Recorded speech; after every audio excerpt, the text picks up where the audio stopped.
একমাত্র আল্লাহ ছাড়া এই পৃথিবীতে এবং পরকালে আমাদের আপন বলে কেউ নাই।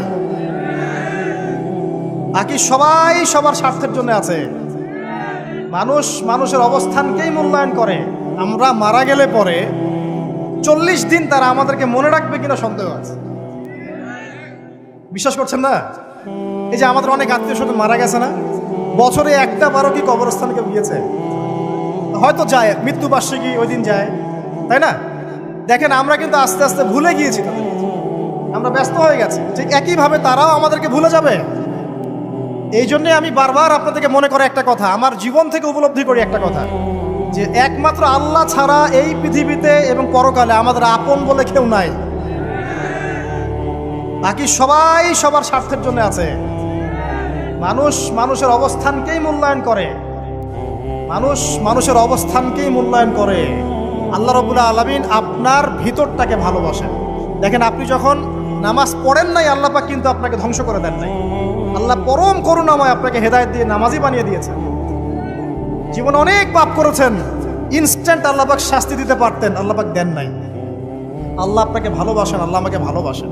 আল্লাহ পাকের এই ভালোবাসার ঋণটা শোধ করার জন্য হলেও নামাজি হয়ে যান, আল্লাহর পথে ফিরে আসেন, দিনের জন্য কিছু করেন, দিনের ফিকির করেন, পড়াশোনা করেন। প্রিয় ভাইরা, আল্লাহ পাক তৌফিক দান করুন। দেখুন, এই রিবা থেকে দূরে থাকার জন্য একটা হাদিস যথেষ্ট, যে 4 শ্রেণীর মানুষকে আল্লাহ রাসূল সাল্লাল্লাহু আলাইহি ওয়াসাল্লাম লাআনত করেছেন, অভিশাপ দিয়েছেন। ইনশাআল্লাহ আজকের লেকচার যাদের কানে যাবে, আমরা যদি না খেয়েও মরে যাই, আল্লাহ পাক না খেয়ে মারবেন না ইনশাআল্লাহ। রিজিক আছে, খাবো ইনশাআল্লাহ। কিন্তু হয়তো বা অভাব হবে, টাকা পয়সা একটু কম হতে পারে, অন্যের 10 তলা ফ্ল্যাট হবে, আমার হবে না, ঠিক আছে? অন্যের এত বিঘা বিঘা জমি আমার হয়তো হবে না। কিন্তু ইনশাআল্লাহ তাআলা এই যে দুনিয়ার মুসাফিরের জীবনটা, এটা মুসাফিরের জীবন না? মুসাফিরের জীবনটা কেটেই যাবে ইনশাআল্লাহ। কাটবে না? যে কোনোভাবে কেটে তো যাবেই ইনশাআল্লাহ। এই যে পরকালের জীবনটা একটা চেতনার শক্তি, জানেন? দুনিয়াতে যত বাধা বিপত্তি আসুক, গাল মন্দ খান, গীবত তহমত খান, কষ্ট হোক, নির্যাতন হোক, একটা বিষয় মনের মধ্যে শান্তি দেয়। কি শান্তি? যে এই দুনিয়ার জীবনটা তো আর চিরস্থায়ী নয়, এটা তো আর সারা জীবন থাকবে না। ইনশাআল্লাহ এই অবস্থা আস্তে আস্তে পরিবর্তন হয়ে যাবে। ফাইন্না মাআল উসরি ইউসরা, পরকালে ইনশাআল্লাহ পাবো। দুনিয়াতে না পেলে কি হয়েছে, পরকালে পাবো ইনশাআল্লাহ। যুবক ভাই, এসব জেনা ছেড়ে দেন, আল্লাহ রাব্বুল আলামিন আপনার জন্য হুর রেখেছেন জান্নাত, ইনশাআল্লাহ পাবেন ইনশাআল্লাহ। এটা ছেড়ে দেন, সুদ ছেড়ে দেন, আল্লাহ পাক আপনার জন্য হাউজে কাউসার রাখছে ইনশাআল্লাহ, ঠিক আছে? অন্যায় পাপ ছেড়ে দেন, আল্লাহ রাব্বুল আলামিন আপনার জন্য জান্নাত রেডি করে রাখছে ইনশাআল্লাহ। এই দুনিয়ার জীবনটা ধোঁকা, একটা ছোট্ট জীবন, পুরা ধোঁকা, কিচ্ছু নাই এর মধ্যে। আমার কথা শোনেন, এই দুনিয়ার জীবনে কিছুই নাই। চারপাশে অনেক কিছু মনে হবে, আপনার বাড়ি আছে, গাড়ি আছে, স্ট্যাটাস আছে, টাকা পয়সা, প্রতিপত্তি সব আছে। আদতে আপনি একা, আদতে আপনাকে একাই কবরে যাওয়া লাগবে, একাই আল্লাহর সাথে হিসেব নিকাশ দিতে হবে। কেউ নাই সাথে, আমাদের সাথে কেউ নাই। কিন্তু আপনি মনে করছেন যে সেলিব্রিটিজম বড়, আমি পলিটিক্যাল নেতা হয়েছি, আমাকে সবাই চেনে, আমি ইকোনমিক সেক্টরে লিড দেই, রাষ্ট্রকে লিড দেই, আমি ধর্মতাত্ত্বিক ক্ষেত্রে লিড দেই, আমাকে দেখলে মানুষ বাহবা দেয়, ইত্যাদি ইত্যাদি। দিন শেষে আমি একা, আপনিও একাই। আমাকেও একাই যেতে হবে, আপনাকেও একাই যেতে হবে। এগুলো সব চারপাশের খালি অন্ধ মোহ, আর কিছু না। এই মোহের মধ্যে ঢুকে পড়বেন না, আল্লাহ পাক তৌফিক এনায়েত করুন। নবী সাল্লাল্লাহু আলাইহি ওয়াসাল্লাম বারবার বলতেন, আল্লাহুম্মা ইন্নী আউযু বিকা মিন ফিতনাতিদ দুনিয়া, বলতেন না? হে আল্লাহ, আমি এই দুনিয়ার ফিতনা থেকে তোমার কাছে আশ্রয় প্রার্থনা করছি। ওয়া ইন্নী আউযু বিকা মিন ফিতনাতিন নিসা, আমি মহিলাদের ফিতনা থেকেও আশ্রয় প্রার্থনা করছি। আরো দোয়া করতেন, আল্লাহুম্মা ইন্নী আউযু বিকা মিন আযাবিল কবর, হে আল্লাহ, আমি কবরের আযাব থেকে আশ্রয় প্রার্থনা করছি। ওয়া আযাবি জাহান্নাম, জাহান্নামের আযাব থেকে আশ্রয় প্রার্থনা করছি। ওয়া মিন ফিতনাতিল মাহইয়া ওয়াল মামাত, জীবন মৃত্যুর ফিতনা থেকে আশ্রয় প্রার্থনা করছি। ওয়া মিন শাররি ফিতনাতিল মাসিহিদ দাজ্জাল, এবং দাজ্জালের ফিতনা থেকে আশ্রয় প্রার্থনা করছি। দাজ্জালে পরে আসবো ইনশাআল্লাহ। দাজ্জাল নিয়ে আলোচনা করলে আবার কিছু মানুষ খারাজি ট্যাগ লাগাই দিতে পারে, ওই জন্য এদিকে আমি এখন যাচ্ছি না। হ্যাঁ, সামনে আসি।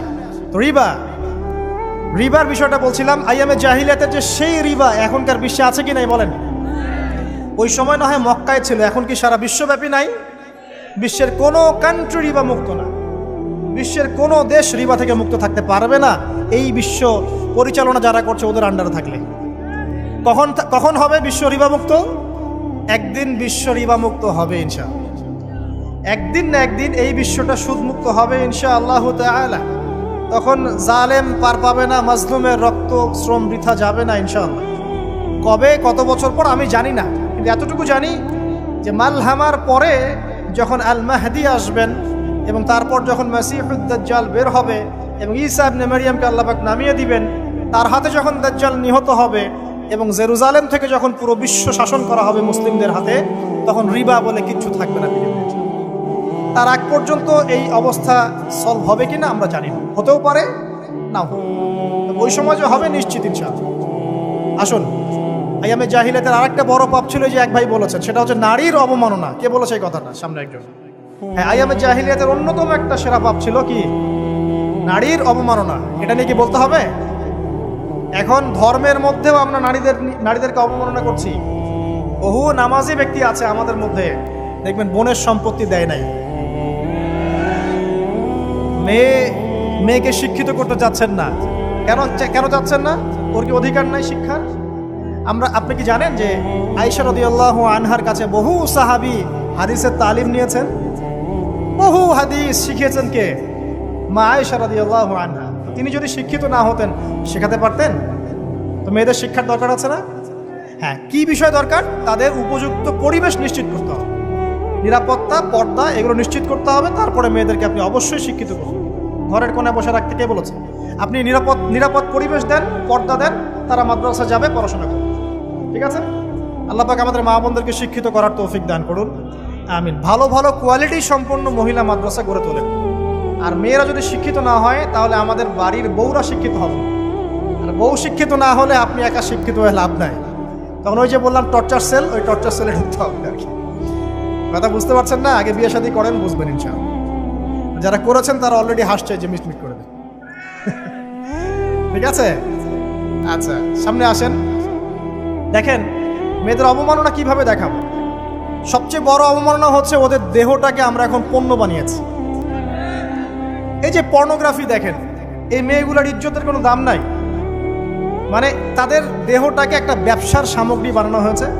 এবং আমি একটা লেকচার দিয়েছিলাম ঢাকায়, নীল দর্পণ, দেখবেন অনলাইনে আছে। ওখানে আমি স্ট্যাটিস্টিক দেখিয়েছি যে সারা বিশ্বে এই যে আমেরিকায় শুধুমাত্র $12 বিলিয়ন ব্যবসা করে পর্ন দিয়ে। এটা একটা ব্যবসা, একটা ইন্ডাস্ট্রি। যেমন ফিল্ম ইন্ডাস্ট্রি আছে, তারপরে গানের ইন্ডাস্ট্রি আছে না, এরকম একটা ইন্ডাস্ট্রি হচ্ছে এই পর্ন ইন্ডাস্ট্রি। এখানে সবাই অ্যাক্টর অ্যাক্ট্রেস, এটা হচ্ছে অভিনেতা অভিনেত্রী। এখানে যা দেখানো হয় এগুলো কিন্তু রিয়েল না, বাস্তব না, সব ফেক। বুঝতে পারছেন না কথা? এগুলো অভিনয়, এগুলো ফেক। এবং এটা একটা ইন্ডাস্ট্রি, এর মধ্য দিয়ে মেয়েদের দেহটাকে পণ্য বানিয়ে সারা বিশ্বে ব্যবসা করছে। এবং এর একটা অন্যতম উদ্দেশ্য হচ্ছে মুসলিম যুবকদের ঈমান যেন নষ্ট করা যায়। কারণ মুসলিম যুবকদের ঈমান চলে গেলে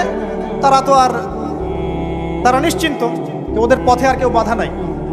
কারণ ওদের এই জুলুমের পথে বাধা যদি কেউ দিতে পারে তাহলে কারা দিবে? মুসলিমরা। আর মুসলিমদের মধ্যে সবচেয়ে শৌর্য বীর্য কাদের মধ্যে থাকে? যুবকদের মধ্যে। যুবকদের ঈমান যদি চলে যায় তাহলে এদের আর কোনো সমস্যা নাই। এই বিষয়টা খেয়াল করবেন যে এটা একটা ইন্ডাস্ট্রি। সো এখানে আমরা মেয়েদের দেহটাকে আমরা কি বানিয়েছি? পণ্য বানিয়ে দিয়েছি। আর এখন তো চলছে কাপড় খোলা সংস্কৃতি। প্রত্যেকটা সেক্টরে আপনি গিয়ে দেখবেন মেয়েদের ইজ্জত, সম্মান, আব্রুটাকে উন্মুক্ত করে এটাকে দিয়ে আমরা বিজনেস করছি। এটা একটা বিজনেস। এখানে সমাধান কি? সমাধান আয়েশা রাদিয়াল্লাহু আনহা। সমাধান কে? সমাধান ফাতিমা রাদিয়াল্লাহু আনহা। সমাধান কে? সমাধান খাদিজা রাদিয়াল্লাহু আনহা। আমাদের মা, আমাদের বোন, আমাদের স্ত্রীদেরকে তাদের মতো করে মানুষ করতে হবে, গড়ে তুলতে হবে ইনশাআল্লাহ। দেখবেন নারীর সত্যিকারের সম্মান নিশ্চিত হবে ইনশাআল্লাহ। ইসলাম কি কখনো বলেছে যে মেয়েরা কাজ করতে পারবে না, পড়াশোনা করতে পারবে না ইত্যাদি? এই নাস্তিকরা তো ঠুনকো যুক্তি দিয়ে আক্রমণ করে। কে বলেছে সমস্যা? এমন ইসলামিক স্টেট আছে যেখানে একটা স্টুডিও, মনে করি স্টুডিও, ছবি তোলা হয়, কথার কথা, সেখানে সব কর্মী মহিলা, কোনো পুরুষ নাই। একটা মাদ্রাসা, সমস্ত কর্মী মহিলা, কোনো পুরুষ নাই। একটা স্কুল, সবাই মহিলা, কোনো পুরুষ নাই। ওখানে মেয়েরাই পড়ে, মেয়েরাই শেখায়। জায়েজ না? না জায়েজ? বলেন। একটা নিরাপদ পরিবেশে যদি মেয়েরাই মেয়েদের দায়িত্ব নিয়ে পড়াশোনা করায়, ব্যবসা করে, অন্য কিছু করে, জায়েজ না? না জায়েজ? তাহলে পরিবেশ নিশ্চিত করাটা হচ্ছে চ্যালেঞ্জ। ইসলাম বলছে না যে আপনি তাকে একদম অজ্ঞ করে রেখে ঘরের কোণে ফেলায় রেখে দেন, তাকে আপনি পড়াশোনাও শেখাবেন না, সম্পত্তির অধিকারও দিবেন না, কিছুই না। এগুলো ইসলাম কখনো বলেনি। বলেছে? আরে বোকা মানুষ! রাসূলুল্লাহ সাল্লাল্লাহু আলাইহি ওয়াসাল্লামের সময় তো মহিলা সাহাবীরা উহুদের যুদ্ধ করেছে। কি শুনলেন? রাসূল সাল্লাল্লাহু আলাইহি ওয়াসাল্লামের সময় মহিলা সাহাবী উহুদের যুদ্ধও করেছে। উহুদের যুদ্ধের নাম শুনেছেন?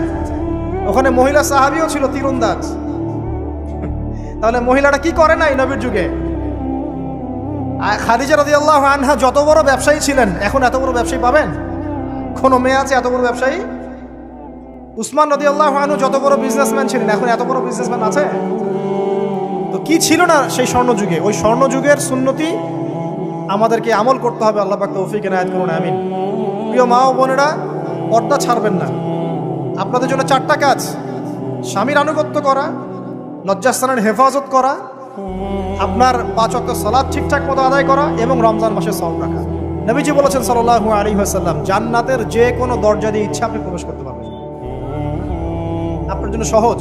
আর স্বামীর আনুগত্য বলতে আমি বুঝাইনি স্বামীর দাসত্ব করতে হবে, এটা বলিনি। এখনকার কিছু ফ্যামিলিস্ট মেয়ে আছে, ওরা আনুগত্য শব্দ মনে হয় যে দাসত্ব মনে হয়। আনুগত্য দাসত্ব এক জিনিস না। আনুগত্য কি? স্বামী কোরআন সুন্নাহর অনুকূলে কোনো কথা বলেছে, আপনি মানবেন।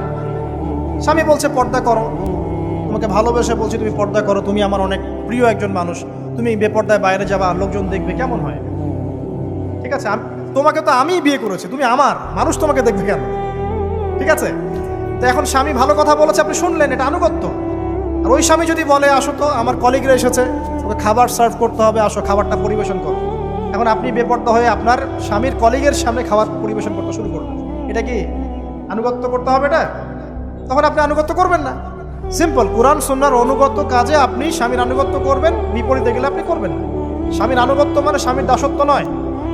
আর এই হাদিসটা আপনি কেন ভুলে যান যে আল্লাহ রাসূল সাল্লাল্লাহু আলাইহি ওয়াসাল্লাম বলেছেন আল্লাহ ছাড়া যদি কাউকে সেজদা করা যেত, সম্মান বুঝাচ্ছেন, আল্লাহ ছাড়া যদি কাউকে সেজদা করা জায়েজ হতো, আমি মেয়েদেরকে বলতাম যেন স্বামীকে সেজদা করে। কেন? কারণ আপনাকে রেসপন্সিবিলিটি, আপনার খাবার, আপনার ফুড, আপনার শেল্টার, আপনার মানে পুরো দায় দায়িত্ব নিজের হাড় ভাঙা পরিশ্রম দিয়ে, জীবনের ঝুঁকি নিয়ে স্বামী আপনার জন্য করে। সে আপনার সম্মান পাওয়ার যোগ্য তো? সে কি আপনার সম্মান পাওয়ার যোগ্য নয়? আপনি যদি সম্মানের হক আদায় না করতে পারেন তাহলে আপনি অকৃতজ্ঞ। আর অকৃতজ্ঞ মেয়ে কখনো জান্নাতে যাবে? একটা হাদিসে আছে বেশিরভাগ মেয়ে জাহান্নামে যাওয়ার অন্যতম কারণ হচ্ছে তারা স্বামীর সাথে কুফরি করে। কি করে?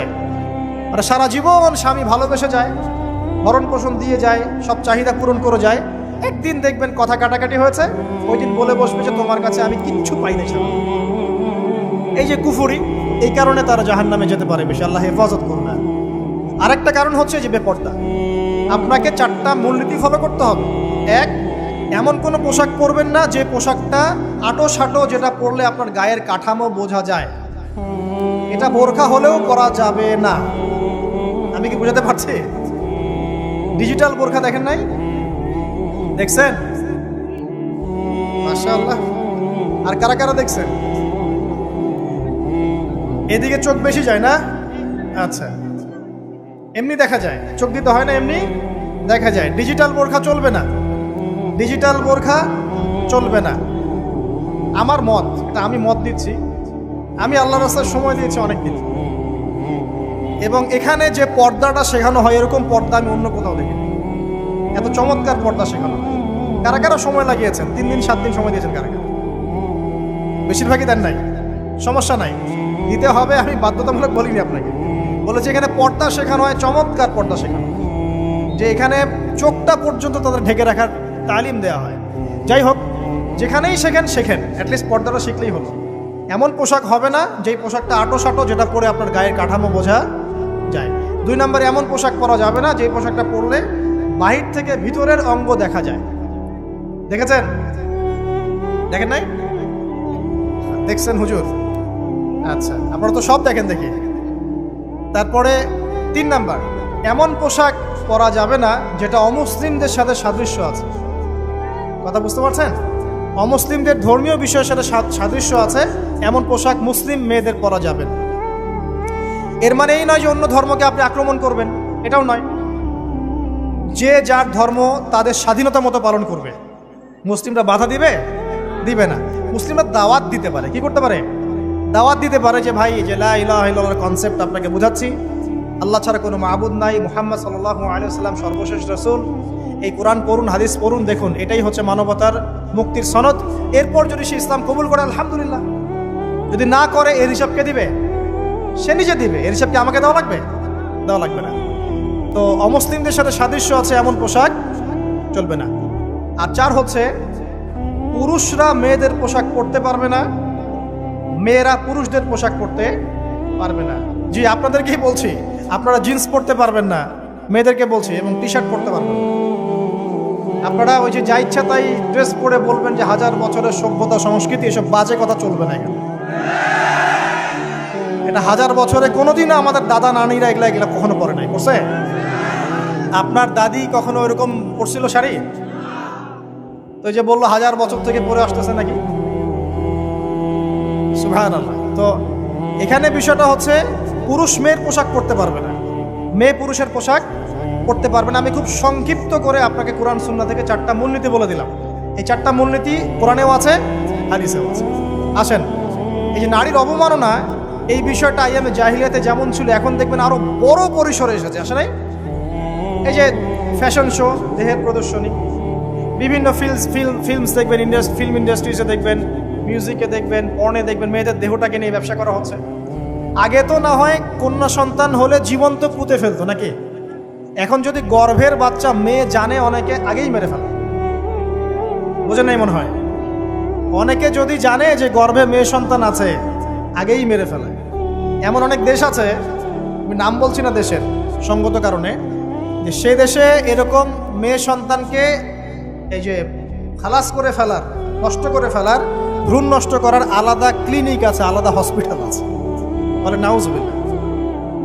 তো আসলে ওই 1450 বছর আগের মানুষটা বেশি বর্বর ছিল না আমরা বেশি বর্বর? এই অধিকারের কথা বলে বলে আমরা মেয়েদের দেহটাকে নিয়ে এখন মস্করা করছি, তামাশা করছি। সবচেয়ে সেরা অধিকার কোথায় পাবে?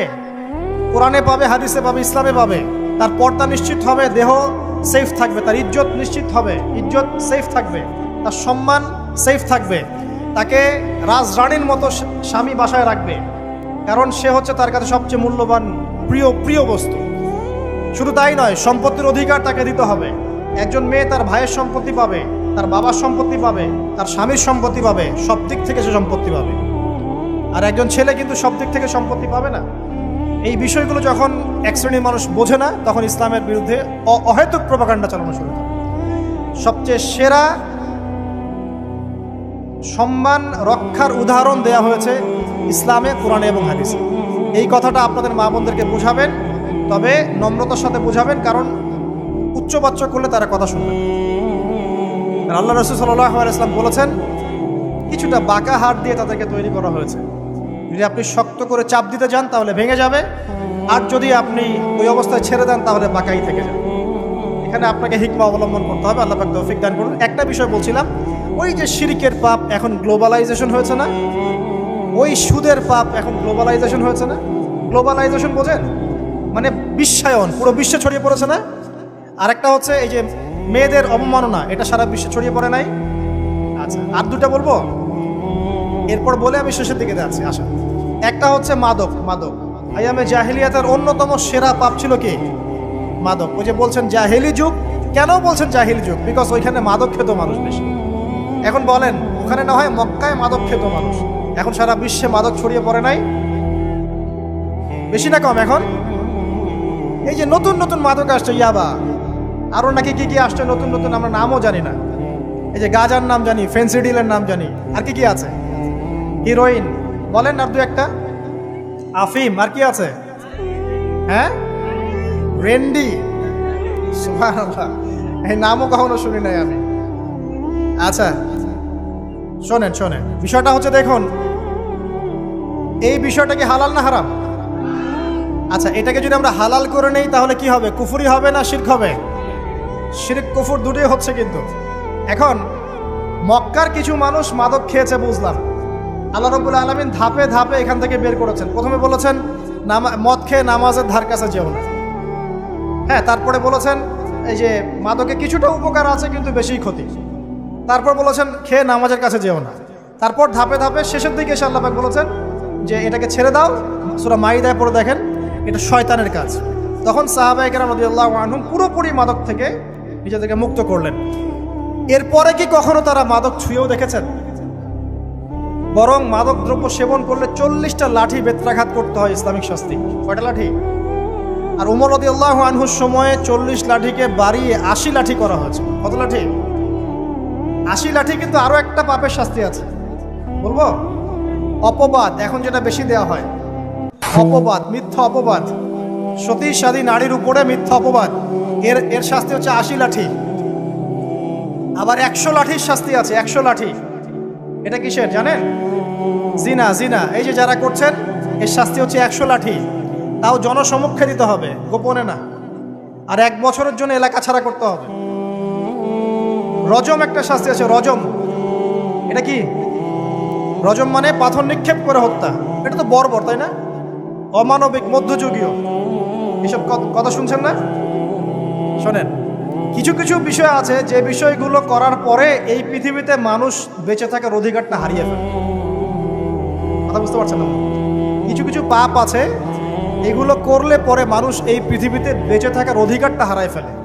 যেমন কোনো বিবাহিত ব্যক্তি যদি জেনা করে, নাউজুবিল্লাহ, কোনো ছেলে যদি কোনো ছেলের সাথে যৌন সম্পর্ক করে, সমকামী করে, বা এটাকে যেটা গে মানে যেটা কি বলে, সমকামিতা, ঠিক আছে, এই কাজ যদি কেউ করে, নোংরা কাজ যদি কেউ করে, কোনো মেয়ে যদি কোনো মেয়ের সাথে এরকম কোনো কাজ করে, একই পাপ। এইসব পাপ করলে পরে এই পৃথিবীতে বেঁচে থাকার অধিকারটা সে হারিয়ে ফেলে। কথা কি বুঝতে পারছেন? আচ্ছা, তখন শাস্তি হচ্ছে আল্লাহ রাব্বুল আলামিন পাথর নিক্ষেপ করে হত্যা করতে বলেছেন। কারণ হচ্ছে সে এত গর্হিত একটা কাজ করেছে যেটা এই শাস্তি পাওয়ার সম্পূর্ণ যোগ্য। এবং কওমে লূত নামে যে কওম ছিল, ওই কওমটাকে আসমানে উঠিয়ে আল্লাহ পাক পাথর বর্ষণ করে এভাবেই শেষ করে দিয়েছে। জর্ডান একটা দেশ আছে না, জর্ডান, জর্ডানের পাশে ডেড সি নামে একটা জায়গা আছে, ডেড সি, মৃত সাগর। ওইখানে সাদুম নামে একটা গোত্র থাকতো। কোন গোত্র? সাদুম। ওই সাদুম গোত্র এরকম সমকামী ছিল। আল্লাহ রাব্বুল আলামিন লূত আলাইহিস সালামকে পাঠিয়েছিলেন, তারা হেদায়েতের বাণী শোনে নাই। আল্লাহ পাক ওদেরকে আসমানে উঠিয়ে পাথর নিক্ষেপ করে উল্টা দিকে দাফন করে দিয়েছে। কিছু কিছু পাপ আল্লাহ পাক সহ্য করেন না, আল্লাহ পাকের আরশ কেঁপে ওঠে। এই পাপগুলো সেরকম পাপ। কথা বুঝতে পারছেন? তো এই যে জিনা, পর্নোগ্রাফি, ব্যভিচার, পরকে, এগুলোর মধ্য দিয়ে আমরা নারীর অবমাননা করছি না? এবং ধর্মের মাধ্যমেও মাঝে মাঝে করছি, যখন আমরা ধর্মের নামে মেয়েদের অধিকার দিচ্ছি না। অনেকেই সম্পত্তির অধিকার দিচ্ছেন না, অনেকে শিক্ষিত করছেন না, অনেকেই আরো যৌতুক নিচ্ছেন না, যৌতুক নিচ্ছেন না অনেকেই। যে বিয়ের সময় যৌতুক নেয়, এটা তো মেয়ের উপর, মেয়ের পিতার উপর টর্চার করা, সম্পূর্ণ হারাম, সম্পূর্ণ হারাম। তারপরে দেখবেন, রিপোর্টগুলো পড়ে দেখবেন যে এই বছর 2000 কত, এটা 22, এই 22-এই গভর্নমেন্ট রিপোর্ট অনুযায়ী নিবন্ধিত প্রায় 1339টা ধর্ষণের মামলা হয়েছে। তো এটা এখন অ্যাভেলেবল, যে কোনো সব জায়গায় ধর্ষণ হচ্ছে, এখন অ্যাভেলেবল। মানুষ এটাকে স্বাভাবিক মনে করছে, নর্মাল, ধর্ষণ হতেই পারে, মানুষ এখন এমন মনে করছে। প্রত্যেক দিন পেপার খুলবেন, দেখবেন রেপের খবর, প্রত্যেক দিন খবর শুনবেন ধর্ষণের খবর। আর সব খবর তো আসে না, আসে হয়তো 10%, 20%, 30%, বেশিরভাগই আসে না। এলাকায় মোড়ে মোড়ে দেখবেন, গ্রামে গঞ্জে শহরে বন্দরে খালি ইফটিজিং দেখবেন, খালি ইফটিজিং। মেয়েদেরকে যৌন হয়রানি করা হচ্ছে, বাসে, অটোতে, টেম্পুতে, সব জায়গায়। বাসের মধ্যে মেয়েকে রেপ করে ফেলা হচ্ছে। একটা বাচ্চা মেয়ে যে বোঝেও না যে সেক্সুয়াল বিষয়গুলো কি জিনিস, ওকেও রেপ করা হচ্ছে। এই যে মহামারী, আপনি তো বুঝতে পারছেন না যে আমরা কোন সমাজে আছি। এই সমাজে আপনার মেয়ে তো সেফ না, আমার মেয়ে তো সেফ না। আমার মেয়ে, আপনার মেয়ের ভবিষ্যৎ কি হবে, এর ভবিষ্যতের নিশ্চয়তা কে দিবে? আপনার মেয়ের ইজ্জতের ভবিষ্যতের নিশ্চয়তা কে দিবে? এই নিশ্চয়তা দেওয়ার মতো মানুষ কোথায়, নেতা কোথায়? কারো ঘরের স্ত্রী, কারো ঘরের বোন, কারো ঘরের মেয়ে এখন সেফ না। যে কোনো জায়গায়, যে কোনো বাসে, ট্রাকে, ট্রেনে, অটোতে, সব জায়গায় হতে পারে। আর এগুলোকে আমরা প্রমোট করছি, এখন নগ্নতাকে প্রমোট করছি, পর্নকে প্রমোট করছি। এই নগ্নতা, পর্ন, এসব দিয়ে মানুষের মাথাটাকে পুরো জানোয়ার বানিয়ে ফেলা হয়েছে। পর্ন দেখাতে দেখাতে ছেলেদের মাথাটাকে জানোয়ার, পশু বানিয়ে ফেলা হয়েছে। এরা এখন বোঝে না যে মেয়ে কি জিনিস, মা কি জিনিস, বোন কি জিনিস, তাও বোঝে না। ভাই বোনের সাথে জেনা করেছে, চাচাতো বোন চাচাতো ভাইয়ের সাথে জেনা করছে, চাচাতো ভাই ফুফাতো বোনের সাথে জেনা করছে। রংপুরের খবর শুনলাম যে মায়ের সাথে ছেলেও জেনা করেছে। না, এগুলো কেন হচ্ছে? এই মহামারী কেন হচ্ছে? কি সমাধান দিবে? সমাধান ইসলামে ছিল, আমরা নেই নাই। সমাধান হচ্ছে, প্রথম সমাধান অশ্লীলতার মহামারী বন্ধ করতে হবে, পর্দা নিশ্চিত করতে হবে, পর্নোগ্রাফির সমস্ত সাইটগুলো বন্ধ করে ফেলতে হবে। আজকের নিউজ দেখেছি আমি, এটা আমি ধন্যবাদ জানাই বাংলাদেশ গভর্নমেন্টের যে তথ্য প্রযুক্তির যে সেন্টার আছে, প্রায় 26,000 পর্ন সাইট তারা বন্ধ করে দিয়েছে, আলহামদুলিল্লাহ। তো কথা বললে তো কাজ হবে, কথা না বললে কাজ হবে কিভাবে? 26,000 পর্ন সাইট তারা বন্ধ করে দিয়েছে। যখন সমাজের মানুষ পর্ন দেখতে দেখতে পশু হয়ে গেছে, আপনি বাইরে এই যে আলখাল্লা টুপি দাঁড়িয়ে পরে ঘুরলে লাভ আছে? ভিতর থেকে তো আপনি পশু। দেখবেন মসজিদ ইমাম সাহেব নামাজ পড়তে এসেছে, বাসায় পর্ন দেখে আসছে, নামাজে কোনো মনোযোগ নাই। দেখবেন টাপাটাপ নামাজ পড়ছে, কোনো মনোযোগই নাই, পর্ন দেখে। ইমানের আলোচনা করবেন, খুব লাফালাফি করলো, 2 দিন পর দেখবেন কোনো খবর নাই, পর্ন দেখতে দেখতে ভিতরটা শেষ, ড্যামেজ। পর্নোগ্রাফিতে যে একবার আসক্ত হয়েছে, তার মধ্যে ইমানের কোনো তেজই থাকবে না, কোনো তেজ থাকবে না। এখন আলেম জালেম সবার ফোনে ফোনে দেখবেন পর্ন চলে আসতেছে, কেউ দেখতে না চাইলেও তাকে দেখতে বাধ্য করা হচ্ছে। ফেসবুকে ঢুকবেন নগ্ন দৃশ্য, এই নগ্নতা দিয়ে, এই পর্নোগ্রাফি দিয়ে, এই যে মিডিয়ার মধ্যে দিয়ে প্রমোটিংটা দিয়ে ব্যভিচার ছড়িয়ে দেয়া, জেনা ছড়িয়ে দেয়া, অশ্লীলতা ছড়িয়ে দেয়া, পরকীয়া ছড়িয়ে দেয়া, এর মধ্য দিয়ে নারীর সম্মান, দেহ, ইজ্জতকে আমরা এখন রাস্তার সাথে মিশিয়ে দিয়েছি। কিসের অধিকারের কথা বলছে? কিসের নারী অধিকারের কথা বলছে? খালি ডিগ্রি সার্টিফিকেট অর্জন করতে পারলেই অধিকার হয়? আমার তো ইজ্জতই ঠিক থাকলো না, আমার অধিকার কোথায় থাকলো? একটা সার্টিফিকেট অর্জন করার জন্য কলেজের মেয়েদেরকে বড় বড় নেতার বেডরুমে ঢুকানো হচ্ছে, দেখেন নাই? তো একটা সার্টিফিকেট অর্জন করতেই হবে আমাকে, নিজের ইজ্জত বিক্রি করে দিয়ে হলেও আমার সার্টিফিকেট অর্জন করতেই হবে। লাথি মারি এসব পড়াশোনার পিছনে, দরকার নেই আমার পড়াশোনা। পড়ছে বাসায়, এলাকায় এলাকায় মহিলা মাদ্রাসা করেন, মাদ্রাসায় মেয়েদেরকে পড়ান। আমি খুব দুঃখের সাথে বলছি, অনেক মাদ্রাসাতেও এরকম ঘটনা কিন্তু ঘটেছে না? এখানে একটা কথা আমরা পরিষ্কার করতে চাই, সেটা হলো যে পাপী, রেপি, ধর্ষণী, সে আলেম করুক আর জালেম করুক, ইমাম করুক আর জালেম করুক, ফাসেক করুক, সবাইকে সমান শাস্তি নিশ্চিত করতে হবে। আর শাস্তি হবে দৃষ্টান্তমূলক, যেন আরো 10 জন দেখে শিক্ষা নেয়। ওই যে ইসলামে আছে না হাত কেটে ফেলা, কি কারণে বলেন তো? কারণ সবাই যখন দেখবে এই যে খুঁটির সাথে বেঁধে একটা চোরের হাত কেটে ফেলা হয়েছে, এলাকার সব মানুষ দেখেছে, চুরি বাড়বে না কমবে? নিশ্চিত চুরি কমে যাবে ইনশাআল্লাহ। তো এই যে নারীর অবমাননার ওই যুগের চেয়ে এই যুগে বেশি না কম? আপনি ভালো করে আল্লাহর নূর দিয়ে দেখেন। আমি প্রথমে বলেছি, শুধু বাইরের চোখ দিয়ে দেখলে সব বুঝতে পারবেন না। আল্লাহ পাকে নূর দিয়ে দেখেন, কোরআন সুন্নাহর গভীর জ্ঞান দিয়ে দেখেন, দেখবেন ওই জাহিলিয়াতের চেয়ে 1000 গুণ বেশি জাহিলিয়াত এখনকার বিশ্বে চলছে। আল্লাহ পাক আমাদের মা বোনদের ইজ্জত হেফাজত করুন, তাদের সম্মান হেফাজত করুন। আমরা দোয়া করি আল্লাহ পাক তাদেরকে উচ্চশিক্ষায় শিক্ষিত করুন, নিরাপত্তা নিশ্চিত করুন। কেউ যদি ওদের দিকে খারাপ চোখ তুলে তাকায়, আল্লাহ পাক সেই চোখকে যেন ধ্বংস করে দেন। আল্লাহ পাক তাদের ইজ্জতের প্রতি যদি কেউ খারাপভাবে হাত বাড়ায়, তাদের শাস্তি যেন নিশ্চিত করার তৌফিক আল্লাহ পাক আমাদেরকে দান করে। আল্লাহ পাক আমাদের মা বোনদেরকে মহামূল্যবান মনে করে আমাদেরকে হেফাজত করার তৌফিক দান করুন, আমিন। আর তাদেরকে যারা নগ্ন করতে চায়, আল্লাহ পাক এদেরকে ধ্বংস করে ছেড়ে দিন, আমিন। আল্লাহ পাক বলেছেন, যারা চায় মুমিন মুসলিমদের সমাজে অশ্লীলতা ছড়িয়ে পড়ুক, দুনিয়া এবং আখিরাত উভয় জাহানে আল্লাহ পাক এদেরকে ধ্বংস করুন। আরেকটা বলে শেষ করি, সেটা হলো, কয়টা বলেছি ভাই জাহিলিয়াত? ইমাম মুহাম্মদ বিন আব্দুল ওয়াহাব রাহিমাহুল্লাহ, তার একটা বইয়ের মধ্যে 1000টা জাহিলিয়াত আছে। আমি 5টা বাছাই করেছি। কয়টা? 5টা। কয়টা বলেছি? 4টা। এক হচ্ছে কি বলেছিলাম? শিরক, আছে না নাই? রিবা এখন আছে না নাই? 3 নাম্বার কি ছিল? মাদক। আর 4 নাম্বার নারীর অবমাননা। মাদক তো বুঝলেন, এটা তো আমার চেয়ে আপনারা ভালো বুঝেন, মাদক সব জায়গায় আছে। একটা কথা বলি, দেখুন মাদক নিয়ে একটা কথা বলি, শুনুন। আপনাদের কি কখনো গায়ে কখনো ফোড়া হয়েছে? কার কার গায়ে ফোড়া হয়েছে বলি? আব্দুল, আচ্ছা, কেমন ব্যথা? ফোড়া ফেটে গেলে কি বের হয়? রক্ত আর পুঁজ বের হয়, তাই তো? তো নবী সাল্লাল্লাহু আলাইহি ওয়াসাল্লামকে সাহাবীরা পরে জিজ্ঞাসা করলেন, ইয়া রাসূলুল্লাহ, কোন পাপের কারণে তাদেরকে এই শাস্তি দেওয়া হচ্ছে? নবী করিম সাল্লাল্লাহু আলাইহি ওয়াসাল্লাম বললেন, তাদেরকে এই শাস্তি দেওয়া হচ্ছে একটা পাপের কারণে, সেটা হলো মাদক দ্রব্য সেবন করা। আর ওই পানীয়টার নামও নবীজি বলে গেলেন, তার নাম হচ্ছে তিনাতুল খাবাল। কি নাম? তিনাতুল খাবাল। এই তিনাতুল খাবাল মানে জাহান্নামীদের রক্ত এবং পুঁজ। এটা খেতে দেয়া হচ্ছে মাদকদ্রব্য সেবনকারীদের জন্য।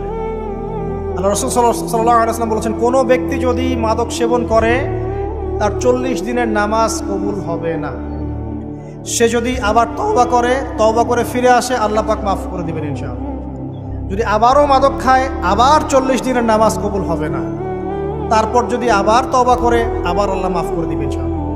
তারপর যদি আবার মাদক খায়, আবার 40 দিনের নামাজ কবুল হবে না। তারপর যদি আবার তওবা করে, আবার আল্লাহ মাফ করে দিবেন। তারপরে যদি আবার মাদক খায়, তখন আল্লাহ রাব্বুল আলামিন তাকে তিনাতুল খাবাল পান করেন।